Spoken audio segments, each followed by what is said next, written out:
નમસ્કાર દર્શક મિત્રો, મહામંથન મંતવ્ય ન્યૂઝમાં આપનું સ્વાગત છે। આ દિવસોમાં આમ આદમી પાર્ટીના ડેડિયાપાડાના ધારાસભ્ય ચૈતર વસાવા આકરા પાણીએ જોવા મળ્યા છે।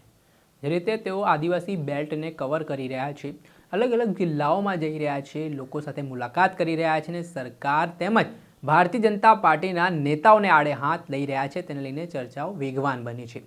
ત્યારે ગઈકાલે છોટાઉદેપુર જિલ્લામાં ધારાસભ્ય ચૈતર વસાવા પહોંચ્યા હતા, જ્યાં મોટી સંખ્યામાં તેમની સાથે સમર્થકો જોડાયા।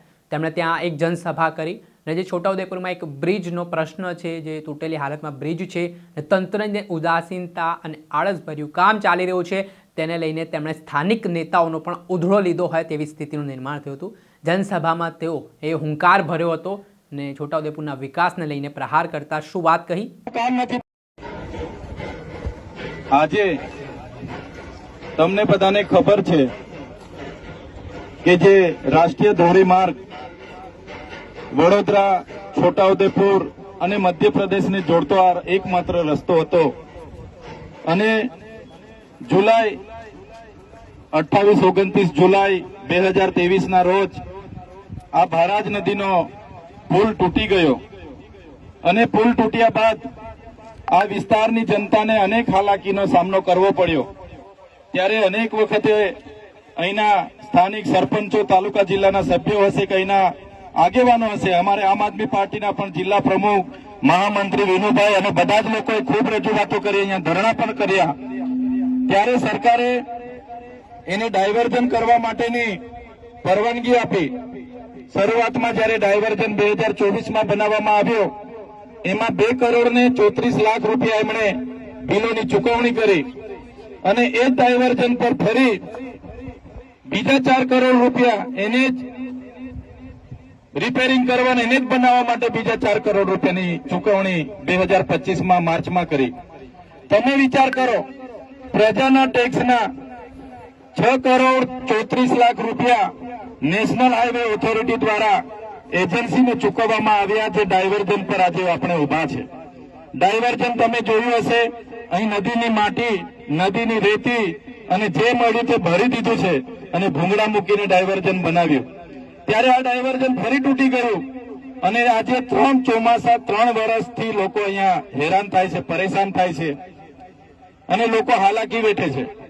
પણ સૌથી વધારે વિચારવા જેવી ગંભીર બાબત એવી છે કે અમારી સરકાર અમે કરીશું તે થશે।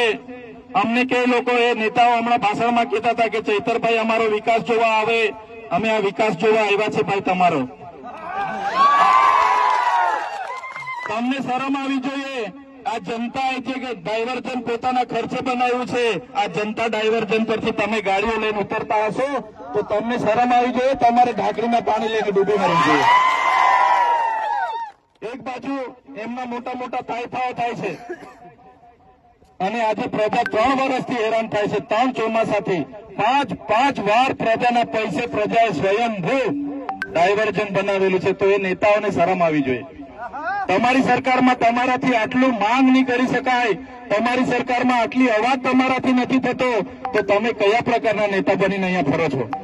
અહીંયા મોટા વાઘ બનીને ફરો છો અને તમારાથી આટલું કામ નથી થતું। પણ અમે સ્પષ્ટ કહીએ છીએ, આજે હું તમારી વચ્ચે અહીંયા આવ્યો છું। નેશનલ હાઈવે ઓથોરિટીને પણ અહીંથી આપણે જઈને મળવાનું છે એમની કચેરી પર અને એમને કહી દેવાનું છે, આજેથી સત્વરે જો આ ડાયવર્ઝનની કામગીરી નહીં ચાલુ થશે, આવનારા દિવસોમાં જે આ નેશનલ હાઈવે 56ની પૂરજોરમાં કામગીરી ચાલુ છે, એ કામગીરી પણ અમે અટકાવીને ઉભા રહીશું। અમારા વિસ્તારમાંથી લાખો મેટ્રિક ટન રોજને રોજ રેતીઓ તમે લઈ જાઓ છો। રેતી રોયલ્ટીની ગ્રાન્ટ આવે છે, ડીએમએ ફંડ તમે વાપરો છો અને અમારા પ્રજાના ટેક્સના પૈસાથી આ બજેટ બનીને આવે છે અને તમે કોન્ટ્રાક્ટરો, એજન્સીઓ અને નેતાઓ બનીને ભ્રષ્ટાચાર કરો, એ હવે અમે ચલાવી લેવાના નથી। ત્યારે સાથીઓ, આ ભારત નદીનો ડાયવર્ઝન તાત્કાલિક ધોરણે બનાવવામાં આવે, બ્રિજની કામગીરી પણ તાત્કાલિક ધોરણે ચાલુ કરવામાં આવે અને લોકોને પડતી હાલાકી દૂર કરવામાં આવે, એ જ માંગણી સાથે હમણાં એક્ઝિક્યુટિવ એન્જિનિયર નેશનલ હાઈવે ઓથોરિટીને મળવા બોડેલી આપણે બધાએ જવાનું છે અને તટસ્થ જવાબ આપણે માંગવાનો છે અને તાત્કાલિક આ કામગીરી ચાલુ કરવામાં આવે એ માંગ સાથે જ આપણે આગળ વધવાનું છે. એ વાત સાથે આજે અમે અહીંયા આવ્યા છે. તમે બધા અહીંયા ઉપસ્થિત થયા અને તમે જે તમારી વેદના અમને બતાવી, તમે રજૂઆત કરી, ખરેખર અમને સાંભળીને ઘણું દુઃખ થયું.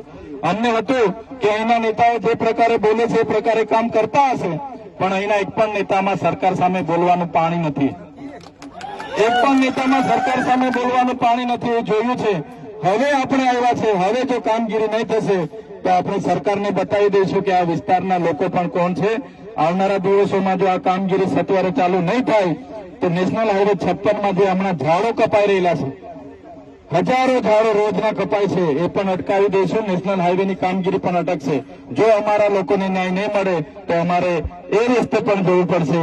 એ જ વાત સાથે હમણાં અહીંથી અમે નેશનલ હાઈવે ઓથોરિટી બોડેલી કચેરી ખાતે જઈ રહ્યા છીએ એજ્યુકેટિવ એન્જિનિયરને મળવા માટે. ત્યારે તમે પણ અમારી સાથે બધા પધારો એવી સૌને અપીલ કરું છું. દર્શક મિત્રો, આવા જ નવા વિડીયો સાથે આપણે માહિતગાર કરતા રહીશું, એટલે મહામંથન મંતવ્ય ન્યૂઝ જોતા રહો.